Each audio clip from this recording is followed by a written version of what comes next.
Welcome to another episode of It's Your Time You're Wasting. So, having heard the title of the show, you are forewarned. It's literally your time you're wasting. There's no point blaming us. But hopefully, even though it's a waste of your time, you'll enjoy it. And on that note, Martin, can you tell the lovely viewers and listeners what they can expect this Right, week? today we're going to talk about pedagogy and knowledge and the difference between the two, and which is more important for a teacher, to have pedagogical knowledge or knowledge of the subject they're teaching. Or do you need either? Well, that's what we'll talk about. But before we do that, please Oh, yeah. click and subscribe and do all those sorts of things you do on YouTube. But Oh, we we've got a also podcast. have Martin, we are. tell us where, because I don't know. Tell us where we can find the podcast. So at the moment you can find us on YouTube if you're watching us here, or listen to us on a number of podcast sites, which include Or Amazon for Music. listeners, I pointed at my ear then. Yes, Amazon Music, Apple Podcasts, and Spotify and Podbean. Hasn't Spotify exploded, Martin? It exploded yesterday when we went live on it. For some reason, we seemed to bring it down. But now it's back and running. We so do that. Do not panic. So now you can no longer You- have the excuse of not listening to us because you don't want to waste your time. You can actually do things whilst listening to us. So therefore, not wasting your Oh, time. well, yeah. Wasting some of your attention maybe, but not your time. Perfect. And you do two things at the same time. No, There you go. not me.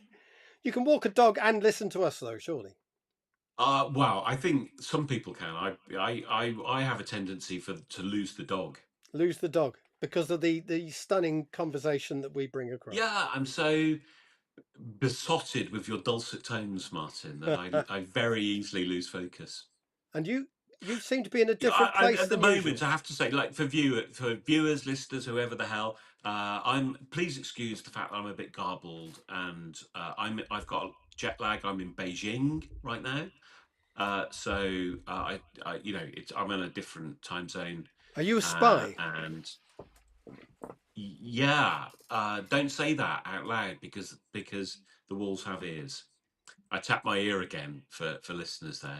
They do indeed. Keep that I going. remember being in China. No, and it's kind of interesting. Obviously, He's going to talk there is a lot of state security here, and but it's an incredibly safe place to be, and that's definitely the conversations that I have had whilst I've been here with people who are not Chinese, who've moved here, saying just how safe it is, and also interestingly talking about some of the ancillary benefits, the unintended benefits maybe of state surveillance. The fact that if you were something like to leave your wallet in a bar, well, one, nobody would touch it. It would just, that wouldn't you could expect to find it again. But also, if it was somewhere like uh, a guy was telling me about leaving an item in an airport and then was later tracked down within the airport saying, oh sir, you've forgotten your hat or whatever it was,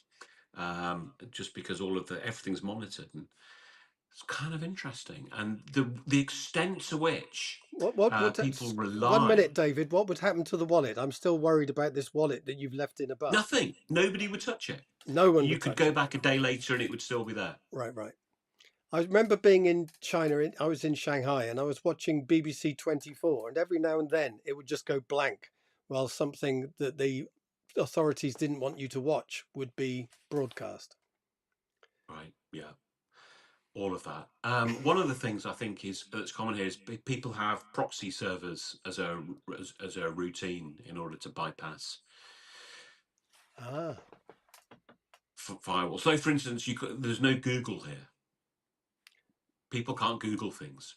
But there is NordVPN or something that you can. Look, they're not sponsoring us yet. Oh, Don't yes, mention sorry. the buggers.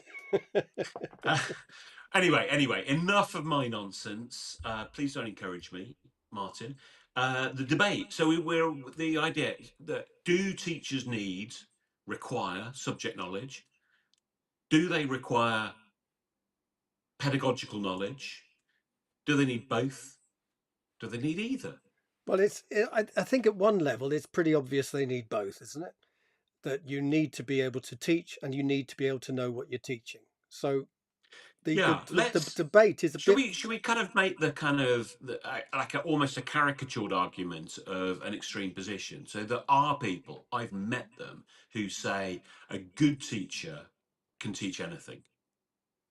Back in the day, I worked for a head teacher who was really, he would regularly say to staff, you are a teach we are teachers of children, not teachers of subjects. I'm sure you've probably heard that before. I remember years ago getting into a debate with an education professor on Twitter, where this guy was adamant that he could teach anything, and I was saying, things like, what, like you're confident you could teach belly dancing? And he was like, yep, I would do a bang up job of that because I have all of the pedagogical knowledge. I later met that man at a conference where he was delivering a talk, and he was rubbish. He couldn't teach the stuff he knew about, let alone belly dancing. So anyway, that's beside the point. And then on the other hand, there are people who say all you need is knowledge of your subject, and all will be well. Well, let's also make it a bit more complex because there is the order of things as well. So, can your original example of the teacher who can teach anything would be, well, here's the skill of teaching. Now go and find some knowledge to teach. So the skill of teaching is the most important thing. But there's also the Well, bit about knowledge where the knowledge you're teaching shapes the pedagogy and how you teach it, which is slightly different than perhaps a lot of people are approaching teaching nowadays. we've also got the well established principle of pedagogical content knowledge, the idea that you can learn the knowledge of how to teach your subject, of the misconceptions that are common in your subject, and how to address them. And that's different from just knowing the subject. Yeah. Do you think? So let's go into it a bit more detail. Generic teaching skills. Do they exist? And if so, what might they be? Okay, so interestingly, I'm going to cite the work of Sydney Strauss and colleagues who did various studies into children and their ability to teach each other. And so they did a set of studies with both 3 year olds and 5 year olds. And what they did is they sort of divided them into pairs, and they took, so one of the 3 year olds, they taught how to play a game. And then they asked them to teach their partner how to play the game that they just learned. And then they observed what they did. And what they found, and this was true of 3 year olds and 5 year olds, that they would, they would do the moves that teachers regularly are trained to make. So they would model, they would provide guidance and assistance. The main difference between 3 year olds and 5 year olds is that 5 year olds were using much more language in their instruction, but what 5 year olds would do is they would do things like check for understanding. Does that make sense? And they would even test their partner, saying things like, "Okay, can you show me whether whether you've got that? Can you do the thing I've just told you about?"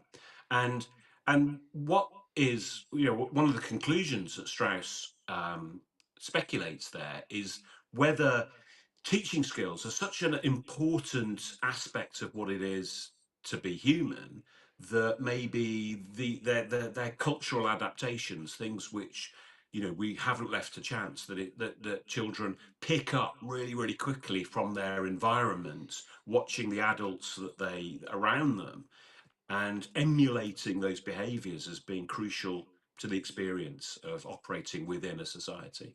Right. So the exciting thing here for the government, of course, is that 5 year Yeah. olds can teach. And that No, instead yeah, of I'd sending say them an up awful chimneys, we lot. can send them into the classrooms. They're cheap as chips, 5 year Cheap olds. as They'll chips. do it for they'll literally work for toffee. So yeah. Well, but the serious question is there is that if we're spending lots of time on teacher education, teaching things that 5 year olds can already do, what's the difference between your average 5 year old and a teacher? And there's an obvious answer to that. That teacher has something to teach. They know things, they have knowledge which they can impart. And whether or not, whether or not it's true that there are naturally acquirable teaching skills that we don't have to teach, that everybody just picks up to a greater or lesser extent. There'll always be a natural distribution. Some people will be better at those things than others.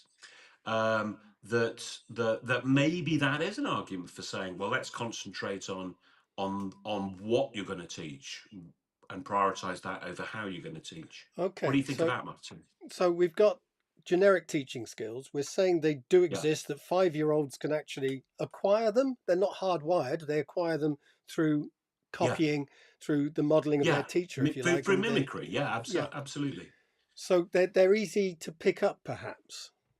But then we're also saying that knowledge of what you're teaching therefore matters, because those 5-year-olds couldn't go in and teach nuclear physics in a classroom Not near you many of from them. Sunday.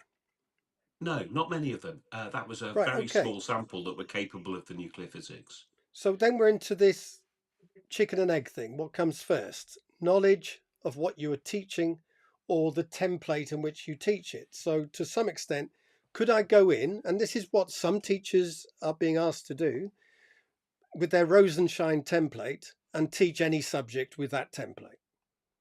Yeah, I think it's not maybe fair to lump it with Rosenshine. I think there's an element to which this is an unintended consequence, perhaps, of the era of teachers knowing about cognitive science, the science of learning, and teachers are so the average 5-year-old doesn't know about retrieval practice. Obviously the average 5-year-old doesn't know about the spacing effects, or multimodal learning, or dual coding, or whatever the hell. And so that is a body of knowledge, and you can spend time training teachers in that knowledge, and arguably it'll have an impact. But can it be applied in the same way in every subject? Lots of schools seem to believe it can be. What would you say to that, Martin? Yeah, I think that's the impression one gets, that this is the way we do things here, is now quite centrally controlled in a lot of schools. Whether that's centrally controlled at mat level or school level, it's not necessarily Well, left to the teacher in the classroom anymore. yeah, let's come back to where who's controlling and whether that's always been the case in a moment. Let's stay on this idea of whether knowledge matters and whether subject knowledge is important. And whether so everyone's probably most of our listeners will have heard of John Hattie, and he's notorious, well known for saying that subject knowledge has zero impact in terms of the evidence. It has zero impact on results. If you remember, his visible learning idea is that we should concentrate on those things that have a particular effect size. I think his cutoff point was above zero point 0.4 on in terms of an effect size, and the average, he claims, the average effect size of subject knowledge is 0.09, and that's essentially zero, and that would therefore suggest that there's no point taking any time whatsoever on prepping teachers' subject knowledge. Now, I'm not for a moment suggesting that he's accurate in that. I think there's some methodological flaws with some of his arguments. I don't agree with his findings there, but it's a point of view. It's there's somebody with a lot of credibility making that claim, and obviously Yeah, the people he makes that claim to it sounds would like maybe nonsense. trust it. It sounds like It nonsense does sound, because, and he admits that himself. Interestingly, he sounds like it couldn't possibly be true, but then you got the but go evidence. back to your belly dancer, your belly dancing teacher. That Yeah, of example. course, If you know nothing about it, you can't teach it, surely. So, where's surely. he starting from with I that? That mean, these teachers are totally yeah, no. ignorant? So you're right. It doesn't seem to hold up. It doesn't stack up. It doesn't make logical sense. His argument would be, I know it doesn't make logical sense, but the evidence supports the conclusion. but this is Yeah, where sure. his evidence has got to be questioned, because it's Well, not only does it and there are sound other. wrong, it is wrong, because if a teacher doesn't know what they're teaching, they can't teach it. I mean, No, I was asked and once to teach music, yeah, and mm, I can do a bit of karaoke, but that's about the extent of my musical knowledge in terms of teaching, being able to what's your show go-to any skill in it. I karaoke don't play tune, an instrument Martin? or anything like that whatsoever. So I was So in put a into a year. karaoke, what would you sing? I would sing Mac the Knife. Anyway, I would Oh, would you? always. I do blue suede shoes There you always. go. Well, we should do this sometime. Perhaps when we're next Maybe together. on air. And let's move hurriedly on. Oh, the shark bites. No. Um, so I Work, was asked to war for teach. money. I was asked to teach music, and after a time, it became clear to the kids that I didn't quite know what I was doing, Yeah, and these were year seven kids, you know. But at some point, they yeah, found me out, and at that point, it became quite difficult to keep, number one, my credibility as a music teacher going, but actually my credibility as a teacher going, because it was yeah. undermining the fact that I was being put in front of them to teach. I couldn't teach the subject well enough. No, and I've had a similar experience, probably more extreme, in fact, where I was asked to teach GCSE dance. Mm. Those of you, anyone who's met me, would be rightly skeptical of my ability to teach GCSE dance. But I was told, it's fine. They know what they're doing. It'll be, and of course it wasn't. They had no idea what they were doing. And I was there poring over the GCSE dance specification, trying to work out what it was they needed to know and to be able to do. And I literally failed to make that to do that in a way that was meaningful. So that's an extreme example. Nobody's probably surprised that I'm not a great dance teacher. But also, I remember the first time that I was asked to teach A level English language. I'm a literature graduate, and that's where my knowledge base is, where my passion is. So I was asked to teach language, and I there was a lot for me to learn, and there were concepts I was more or less familiar with, and I had my David Crystal textbook, and I was a few pages ahead of the kids. I would learn the stuff that I was going to teach next lesson, and throughout the course, throughout that first year, there would be points where I was like, oh, I didn't really understand that. Now that I've got to this point in the course, I realize I didn't get what they needed to know. So This, even a subject which is relatively yeah. So close to the one I'm a specialist in was this difficult. happens a lot to humanities teachers, to Yeah, science science teachers, teachers. Yeah, who have to maybe teach DT in a teachers as well. subject, how close is biology to physics? To me, that they're science, but to a physics teacher and a biologist, they're very, very different, perhaps. And also historians who perhaps have learnt medieval history, or studied it Yeah, at university, and then are teaching the Tudors, or something like that. yeah. Yeah, and even within discipline. So I have encountered on many occasions English teachers who say, "Oh, I'm terrible at teaching poetry," Mm. or I'm not very good at doing Shakespeare, or whatever it is. That just because you know about the subject doesn't mean you're naturally good. And I think Shakespeare's a great example, because I know, as we all know, a drama specialist, and I struggled for years to work out what was the best ways, like how could I teach Shakespeare texts effectively so that students understood them as drama as well as text. Mm. And it was something which I was unhappy with in my teaching for a long, long time. And it's only latterly that I feel like okay, now I know a set of approaches that works. And that was, that's completely separate from my knowledge of Shakespeare. But saying all those things, there is some commonality in that most teachers, certainly these days, will have studied what they're teaching at some point. So most science teachers would have done science. Most English teachers would have done GCSE English at some point. They can Wow. hark back What to about their maths their teachers, long-term Martin? memory. Somewhere there might be some basis in trying to emulate a teacher long ago, perhaps in that 5-year-old way of copying what their teacher taught them. They know a bit about What? poetry because Yeah. they've studied a bit about it, is what I'm saying. Well, At A level, so let perhaps, as me. well. I'm going to take you up on that because what about maths teachers? Because I remember reading a statistic a few years ago which said that 30% of key stage three maths teachers were PE specialists. Mm.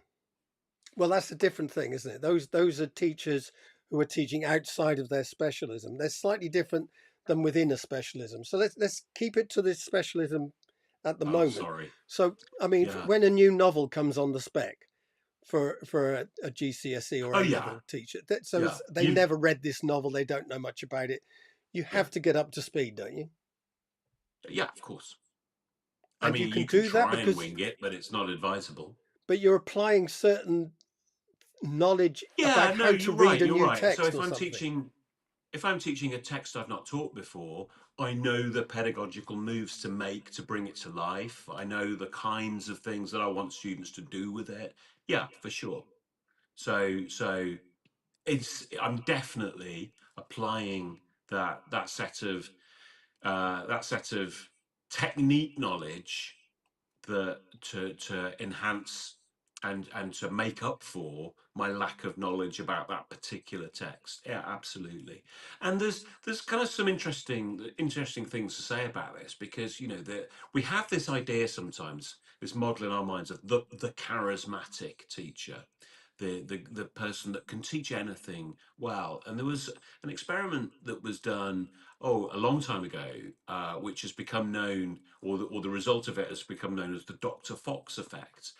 Essentially, what happened in this experiment was that an actor was employed to give a lecture on a subject that he knew nothing about. And essentially, so what he's done is he's learned a script, but he performed it like with brio and panache, and had everyone rolling in the aisles, laughing and being, and doing a great performance. But the experimental condition was that one of the scripts they'd given him was factually coherent, and another one was just full of nonsense. And in the initial set of experiments, they asked relative experts who were watching this guy teach how they would rate him as a teacher. And people rated him highly, even though what he'd said was nonsense, which is quite interesting. But this is And it kind also, of speaks to, do you remember the late great Ken Robinson doing his TED Talk spiel? And he was a wonderful performer. And there was something incredibly seductive about his message, even though latterly some of us might think, hang on a second, some of the things you're saying are nonsense. yeah, isn't there's a slight difference between nonsense and being wrong, if you like. You can Yeah. talk nonsense and somewhere amongst it, be entertaining and all that. I think Ken Robinson was perhaps wrong rather than talking complete nonsense and gibberish or anything. But anyway, Oh, okay. I mean, maybe there's a debate. What is the difference between what's wrong and truth? nonsense? That in itself is the thing. I'm not sure what that difference is, but I love that it exists in your mind.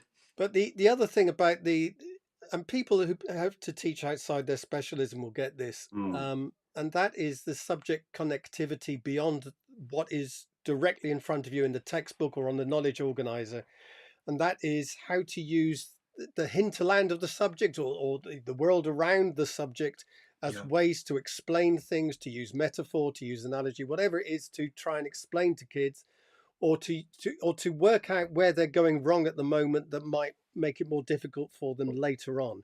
So it's knowledge. Knowledge is not just subject based knowledge in the narrow sense. It's about how this whole thing connects together in the wider sense. Right. Okay. Can you give us some Yeah. perhaps So what some is so it's more important there that the teacher knows what they're talking about in order to be able to teach the subject well. It's not just yeah. about keeping two steps ahead of the pupils you're teaching by looking in the textbook the day before, because things will come up there. The whole world Yeah. of the subject is, in itself needs to be known about to teach well. Okay, so let me take you through a scenario, and you can tell me what you think about this. So um it's become increasingly typical for a department in a school to have their curriculum on sets of PowerPoint slides. And there's an increasing expectation of a teacher joining a school to say, like, where's my lessons? And Mm. expects those lessons to be provided. And then, so they're given the PowerPoint slides, and then they show the slides. It's Although every school I've ever encountered where this is the case, there's always somewhere an explicit expectation that teachers, or at least implicit expectation, that teachers are adapting those slides for the children in front of them, but I've definitely encountered teachers who have upfront been quite open about the fact that the first time they see the slide is the first time the children see the slide, and they're having to make sense of something written by somebody else in the moment. And you know, we can get into why this is the case if we want to, but is that the kind of issue that you're talking about here, Martin? It's it's What would you part make of that? it's part of the issue. I mean, a scripted lesson would be also an extreme version of it, where you are delivering as a pedagogical person, you're becoming the actor you're talking about. You're becoming the Yeah, deliverer of someone else's work and someone else's understanding of the connectivity of the whole architecture of the subject you're yeah. trying to teach, if you like. And you're relying on just wandering up to the fourth floor or going up by a lift or whatever, and not even thinking about how this whole thing is held together, what keeps it Right. in the air, if you like. Right. So your mention there of scripted lessons is an interesting one, because in their perhaps in their purest form, the example to go to would be Siegfried Engelmann's direct instruction scripts. And as I'm sure you know, I'm sure listeners are aware of, that the idea there, the guiding principle, was to be able to deliver faultless communication. And the way these scripts are developed is iteratively A/B testing. Oh, kids can't struggled at that point, right? We need to refine the script, refine the script, refine the script until it's faultless. And so maybe there's a reasonable argument that somebody who knows nothing about the subject could be a great actor, be given one of these scripts, and deliver it in a way that children were able to learn very successfully. That's an argument I'm willing to entertain. What do you And I think of think that that? goes back to your Hattie idea there, that the ignorant teacher, if you like, might be given knowledge in terms of a script to deliver is Mm, slightly different than the ignorant teacher knowing nothing, yes, or trying to make yes, sense of PowerPoints as they come up in front of them, which is probably yeah, more that the experience that teachers have. yeah. Teachers as knowledge deliverers, the teacher who knows a hell of a lot but can't teach. Your example earlier was that is problematic. Again, the Hattie But the belly example there, dancing. and your own example of Oh, my teaching own dancing example. as well. Yeah, no, absolutely. And I think, when we think about like these PowerPoint slides, knowledge organizers, whatever it is, um, those arguably have some utility in some subjects. But when it comes to a subject like drama, like music, like dance, like PE, and a lessons on a slide, how does that work, Martin? Yeah, I think this also goes back into some knowledge there that schools now are narrowing their curricula in such a way that you could almost go from lesson to lesson and see them all sitting at desks, all facing the same way, you know, and taking away subjects that perhaps do more, like drama is on the decrease Right. in schools, PE, Well, PE, music, obviously, core PE is technology. statutory. You can't do away by law with PE. You can't do away with it, but you can reduce it.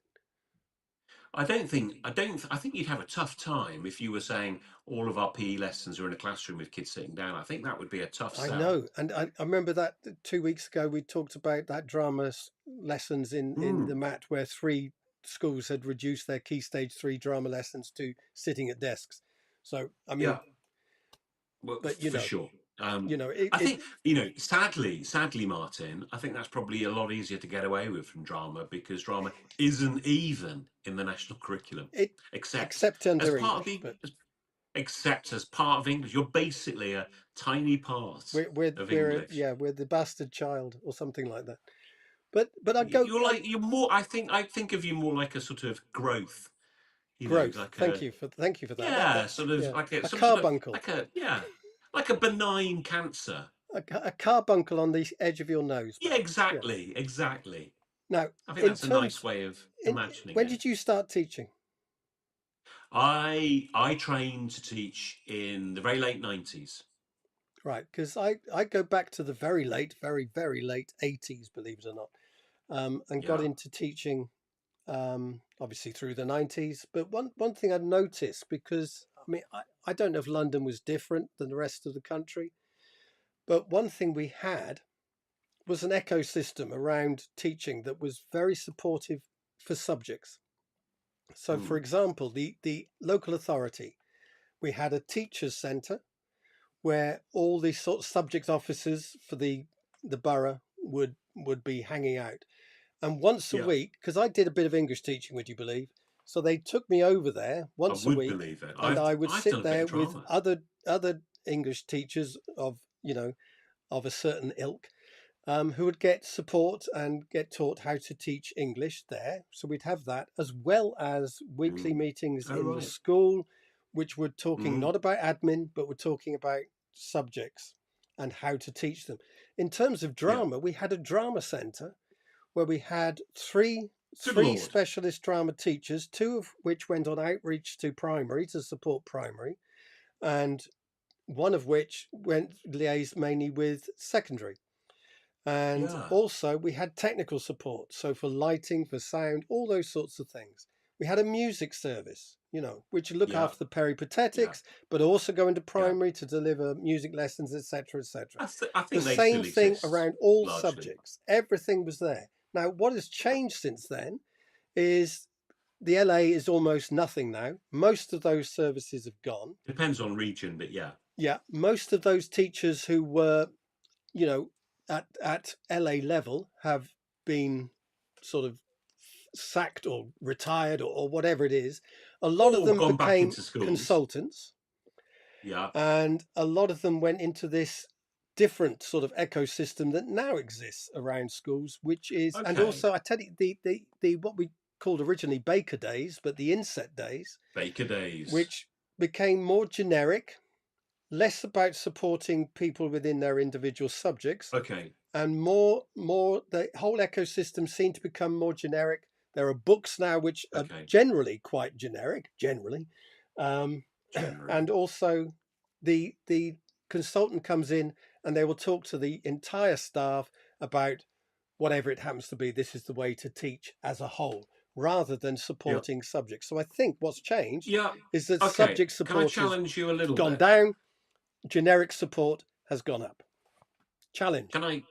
Yeah, I'll challenge that a little bit. So I can't speak to what things were happening what in the 80s and the early 90s. But by the time I became a teacher, which, you know, it's a reasonable while ago. I'm a novice compared to you, Martin, but you know, I'm a straggly old timer to some.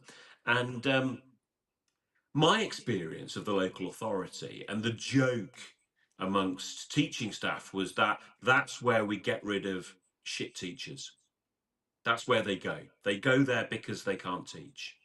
And when I first became head of English, I banned the local authority English advisor from coming into the school because he was so bad. And he complained to my head teacher, and my head said, "You've got to let him in." And I'm like, "There is no way I am letting that man in front of our students." So I had to have him into the school, you know, and I'd put him in an office and I'd give him some sort of busy work to do. But he was useless, and you know, was able to provide nothing of worth in my, you know, maybe arrogant perspective. And so my experience post training was that apart from exam board training on how to mark exam papers and how to deliver the GCSE or the A level, I never ever had any subject specific training at all until around about, until I was towards the end of my time as a mainstream classroom teacher, Yeah. which was, about 2012. But I hear you in terms of what you say about the quality of the advisor, Yeah. um, and I think that that is a point well made and well heard, because I also had arguments with.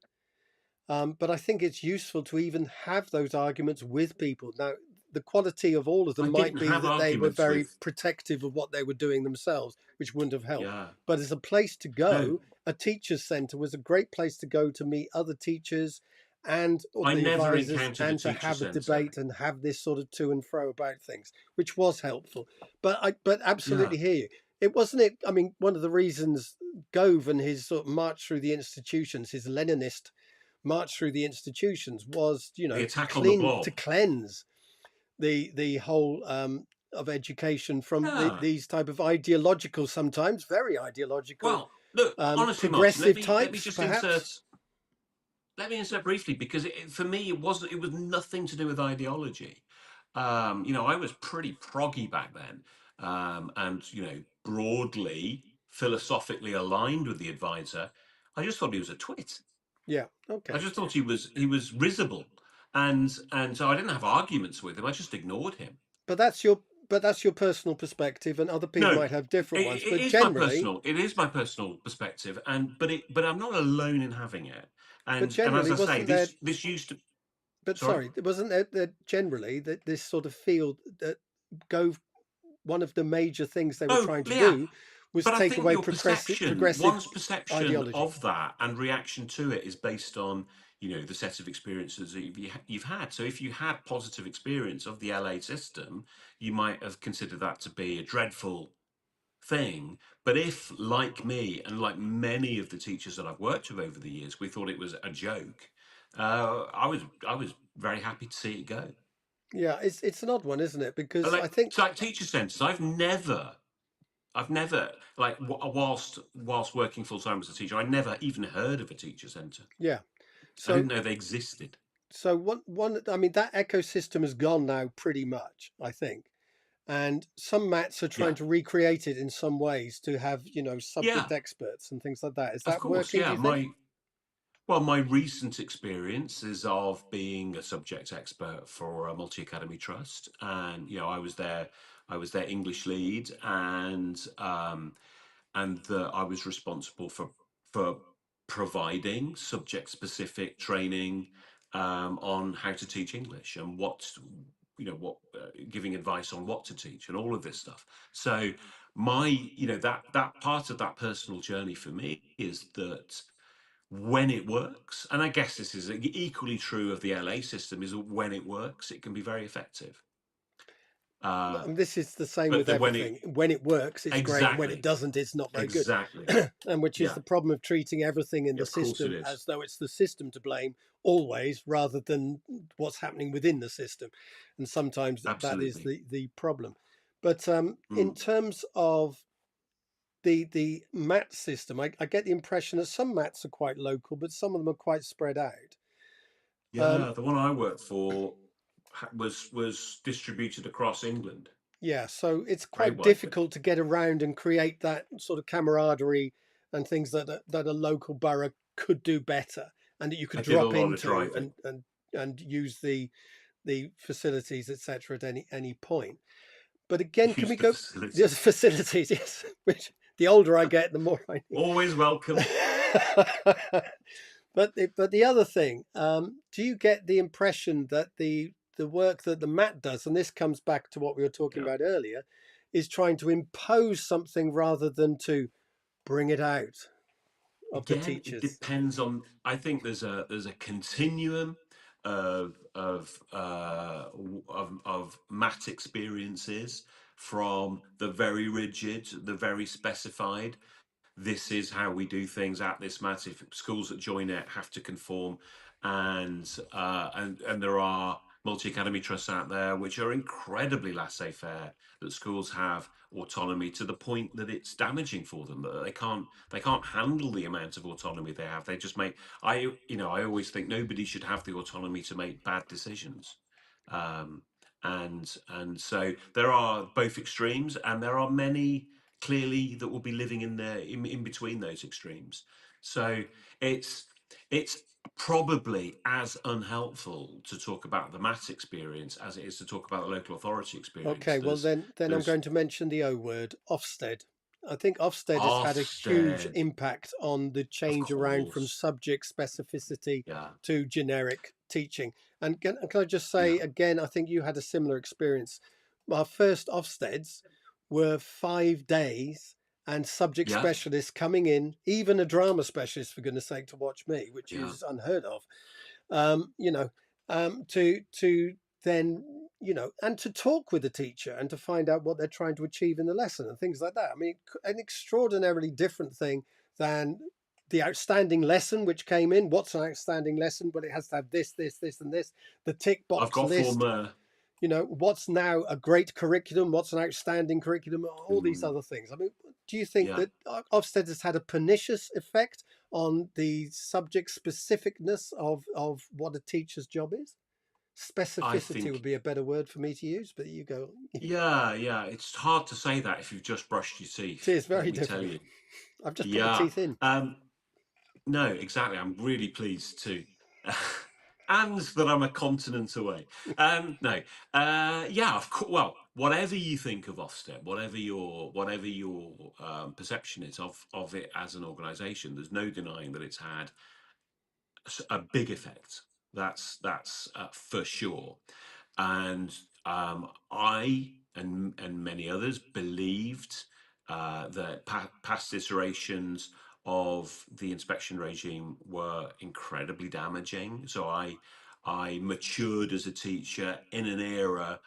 The first few years of teaching, people were largely uninterested in what I was doing in the classroom. It was incredibly laissez-faire, and then around, I guess, 2006 onwards, I became increasingly conscious of advice on things like, you must have group work every single lesson. You are not allowed to speak for more than 5 minutes during a lesson. People would come in with stopwatches and time teachers, and I honestly, I assumed at the time, in my naivety, that if these things are being mandated, they must be right.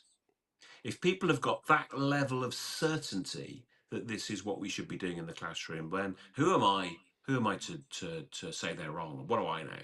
This was pre the era when it became stylish for teachers to know something about evidence and research, and so I just went along with it and struggled with it and fell afoul of it, and finally felt that I'd mastered it. And I've listeners, viewers may or may not know that I'm guilty of writing a book, publishing a book called The Perfect Ofsted English I Lesson, which I remember believe now. you I've can. forgotten all about it.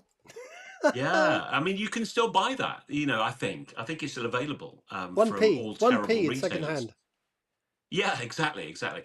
And it was a product of its time, obviously, but the formula that I developed, that I published in that book, was was tried and tested. It absolutely always got me an outstanding grading for any lesson observations that I had.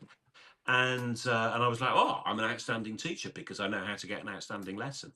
And I remember the moment when my understanding of myself fell apart, when somebody, Christina Milosh, sent me a Mm, video of Robert Björk talking about the difference between learning and okay. performance, and she said, have you ever seen this? And I watched it and went, this changes everything. Oh my God, I have to Yeah. rethink the whole thing. And that was like a really profound moment in my journey to sort of understanding about how teaching and education might work better.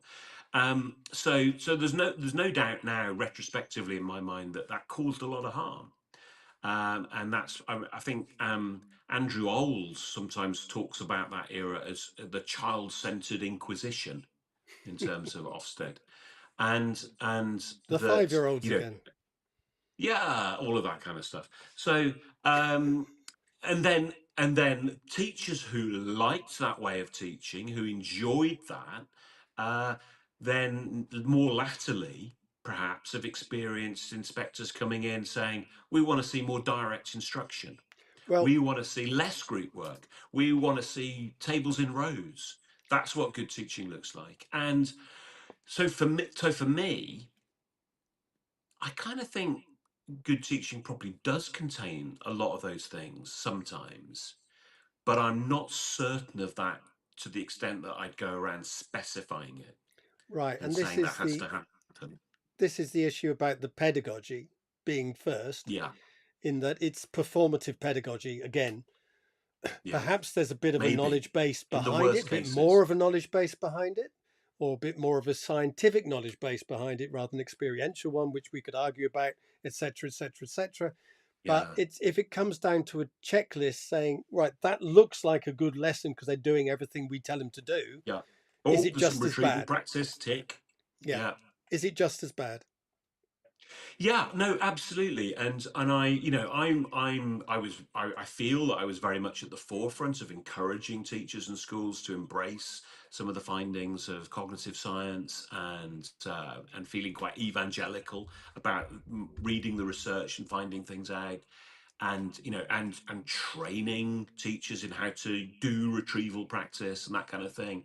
And then increasingly over the years going into schools and watching teachers doing something that's apparently retrieval practice, in which no retrieval is taking place, but they believe retrieval and that's just one example of how these things have lethally mutated in the way that they've been implemented as half understood. Mm. You know, dual coding's another one, isn't it? You see so much nonsense done in schools in the name of dual coding.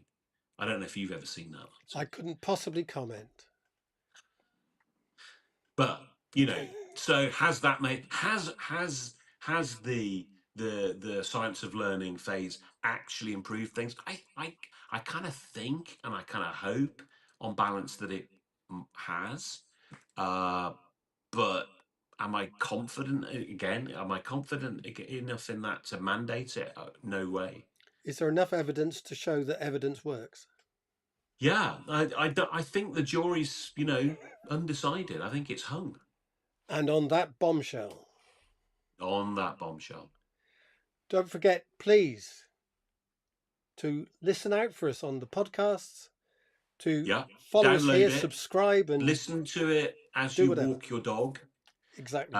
or drive your car to your place of work. Are there any other occasions when You can people do it might enjoy on the listening to our train, listen to podcast? on On the headphones on the train, train, in on the the plane. bath, on the plane. Yeah, I'll have to download it in advance in order to listen to it. So those of you that don't want to waste your time watching us on YouTube, do see if you can find it. Well, look, if you're hearing this, my God, you've just listened to it. But tell your friends, tell your enemies. Exactly. The enemies are most important. Keep them close, Yeah, but keep them closer than your friends, in fact. keep them. Yeah, something like that. Yeah. So we'll be back, disaster accepting, next week. And what are we going to be talking about next week, Martin? Do we know? We do not know, so let's. I think we should do a special Oh, needs right. thing at some point, but perhaps we can Special needs. Let's do it. How special are special needs? Yeah. take care. Good night.